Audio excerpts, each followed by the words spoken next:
Hello, അപ്പോൾ ദേ ഇന്ന് ഞാനൊരു ബീഫ് അച്ചാറാണ് ഉണ്ടാക്കുന്നത്. അപ്പോൾ അതിനായിട്ട് 2 കിലോ ബീഫ് കഴുകി വൃത്തിയാക്കി എടുത്തിട്ടുണ്ട്. അതിലേക്ക് 1/2 ടീസ്പൂൺ മഞ്ഞൾപ്പൊടി, 1 ടീസ്പൂൺ മുളക് പൊടി, 1 ടേബിൾ സ്പൂൺ കാശ്മീരി മുളക് പൊടി, ആവശ്യത്തിന് ഉപ്പും കൂടെ ചേർത്തിട്ട് നന്നായിട്ട് അതൊന്ന് മിക്സ് ചെയ്തെടുക്കുക. ഇനി ഇതാ ഒരു കുക്കറിലേക്ക് വെച്ചതൊന്ന് ഒരു 4-5 വിസിൽ കേൾക്കുന്നത് വരെ വേവിച്ചെടുക്കാം. അപ്പോൾ വേവിച്ചെടുത്ത ബീഫിൻ്റെ വെള്ളമൊക്കെ ഒന്ന് വറ്റിച്ചെടുക്കണം.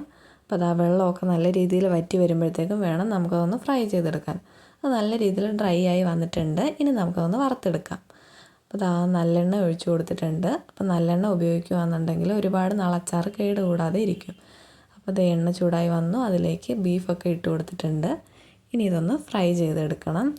അപ്പോൾ അതാ ഈ ഒരു പാകത്തിനാണ് നമുക്കത് വേണ്ടത്. അപ്പോൾ ഇനി നമുക്കിത് എണ്ണയിൽ നിന്ന് കോരി മാറ്റാം. ഇനി ഇതാ ഗ്രേവി തയ്യാറാക്കാനായിട്ട് ഇഞ്ചി, വെളുത്തുള്ളി, പച്ചമുളക്, കറിവേപ്പില ഇവയെല്ലാം കൂടെ എടുത്ത് വെക്കുക.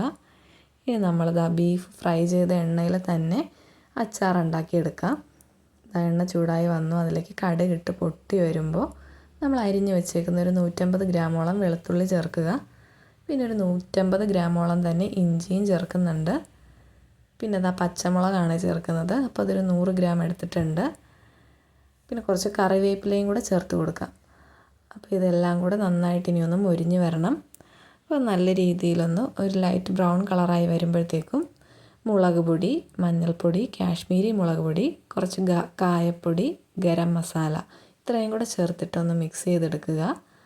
വിനാഗിരിയും കൂടെ ആവശ്യത്തിന് ചേർക്കുക. ഇനി ഇതാ അതിലേക്ക് ഉപ്പും കൂടെ ചേർക്കുന്നുണ്ട്. ഇനി നമ്മൾ ഫ്രൈ ചെയ്ത് വെച്ചേക്കുന്ന ബീഫ് ആഡ് ചെയ്യാം. അപ്പോൾ ആ ബീഫും കൂടെ ഇട്ടു.